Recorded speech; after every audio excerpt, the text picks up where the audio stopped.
In this video, we are going to learn about sources of ionizing radiation. Many types of radiations are harmless, but ionizing radiation can injure humans. We are exposed to many sources of ionizing radiation. These sources can be divided into two main categories: natural environmental radiation and man-made radiation. So basically अगर हम बात करते हैं radiations की, तो radiations को हम mainly दो कैटेगरीज़ में डिवाइड कर सकते हैं: आयनाइजिंग रेडिएशंस और non ionising radiations. Ionising radiations की अगर हम बात करें तो इनके पास इतनी इनफ एनर्जी होती है कि डीएनए को डैमेज कर सकती हैं, सेल को हार्म कर सकती हैं, और that's how they can cause cancer. Non ionising radiation के बारे में अगर हम बात करें तो इसमें हमारे पास इंक्लूड है visible light, infrared light, microwaves, radio waves. ये आयनाइजेशन के थ्रू हार्म नहीं करती, but some of them can cause harm through heating और अदर इफ़ेक्ट्स। जो आयनाइजिंग रेडिएशंस हैं, इसको हम दो कैटेगरीज़ में मज़ीद डिवाइड करते हैं: natural environmental radiation and human made radiations. Natural environmental radiations वही रेडिएशंस है जो कि कुदरती तौर पर हमारे इन्वायरमेंट के अंदर पाई जाती हैं। Natural environmental radiation consist of four components: cosmic rays, terrestrial radiation, internally deposited radionuclides and radon. Cosmic rays are particulate and electromagnetic radiation emitted by the sun and stars. On Earth, the intensity of cosmic radiation increases with altitude and latitude. So basically हमारे पास जो चार components आते हैं natural environmental radiations के, वो है cosmic rays, terrestrial radiation, internally deposited radionuclides और radon. Cosmic rays इनके बहुत ही स्मॉल अमाउंट रेडिएशन एक्सपोजर का पार्ट बनता है। Cosmic rays high energy particles पर मुश्तमिल होते हैं, लाइक हीलियम, न्यूक्लियाई, प्रोटॉन्स, जो कि सन और डिस्टेंट स्टार्स से ओरिजिनेट होती हैं। ये पार्टिकल्स अर्थ के एटमॉस्फेयर से रिएक्ट करके सेकेंडरी रेडिएशन वगैरह भी कॉज कर सकती हैं, जो कि वो भी हार्मफुल हमारे लिए हो सकती हैं। Terrestrial radiation results from deposits of uranium, thorium and other radionuclides in the earth. Terrestrial radiation हमें सॉइल, वाटर, वेजिटेशन वगैरह से मिलती हैं, क्योंकि इनके अंदर हमारे पास बहुत ही ट्रेस क्वांटिटी के अंदर रेडियोएक्टिव एलिमेंट्स मौजूद होते हैं, लाइक यूरेनियम, थोरियम। इनके ट्रेसेस जो हैं वो यूजुअली हर जगह ही मौजूद होते हैं। कभी ये फूड के साथ हमारी बॉडी में चले जाते हैं, कभी इनहेल्ड हो जाते हैं, जैसे कि रेडॉन वगैरह।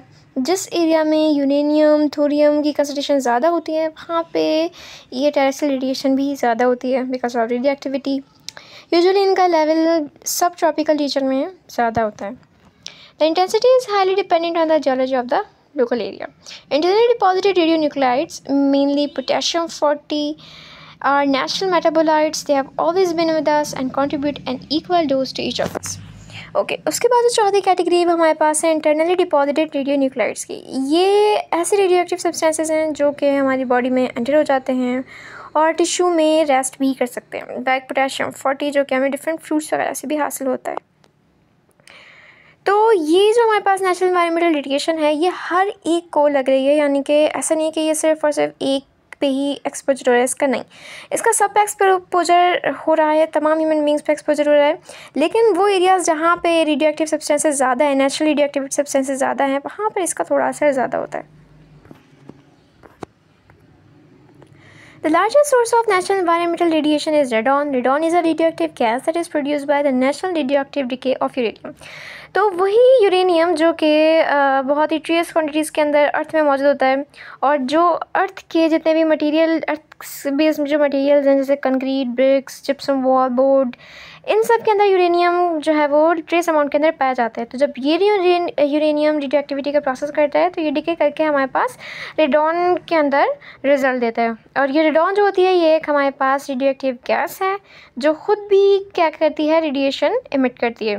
Radon emits alpha particles which are not penetrating and therefore contributes a radiation dose only to the lungs. Radon basically जो हमारे पास इमिट करती है, ये तो नहीं कहेंगे बेसिकली पार्टिकल्स नहीं, हमारे पास अल्फा पार्टिकल्स जो कि बहुत ज़्यादा ये पेनिट्रेट नहीं करते, बट ये इनहेल वगैरह करके हमारे लंग्स को जो है वो नुकसान पहुंचा सकते हैं।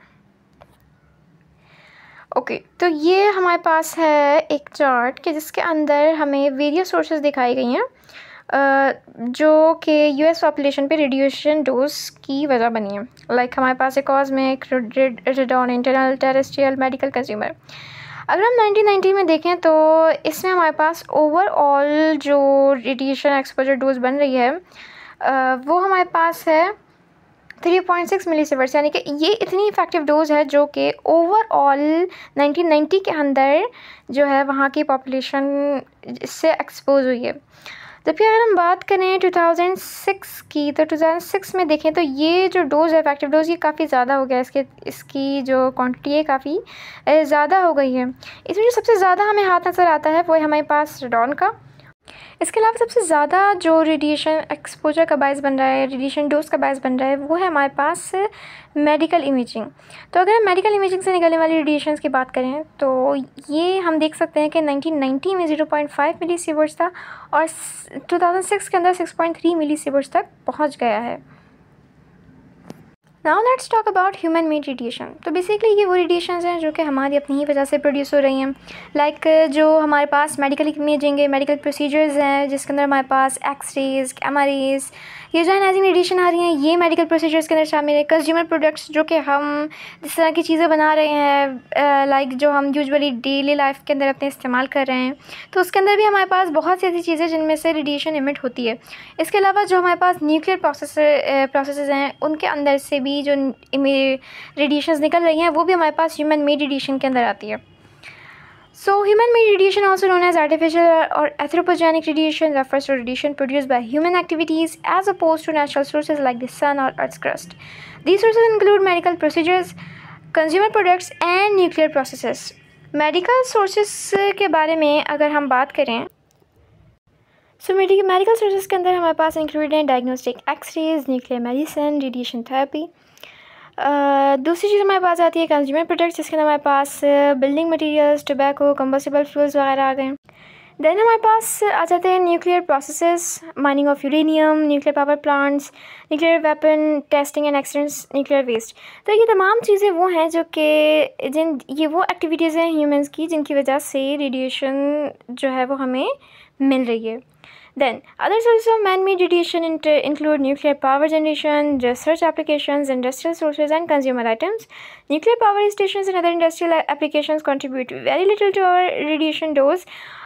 बट अगर हम उन इलाकों की बात करें कि जहाँ वैसे तो ये उन्हीं जगहों पे बनाई जाती हैं जहाँ पे आबादी ना हो या बहुत ही कम अमाउंट के अंदर वहाँ पे लोग रहते हों, मतलब आबादी वहाँ पे ज़्यादा करीब ना हो, और अगर वहाँ पे रहते भी हैं करीब लोग तो ये उनके लिए भी नुकसानदेह हो सकता है। लेकिन ये हम क्योंकि इस बीच में, शहरों के बीच में तो इस तरह की चीज़ें नहीं बनाई जाती हैं, सो इसलिए इनकी जो रेडिएशन डोज इनकी वजह से वो बहुत ही ज़्यादा कम है।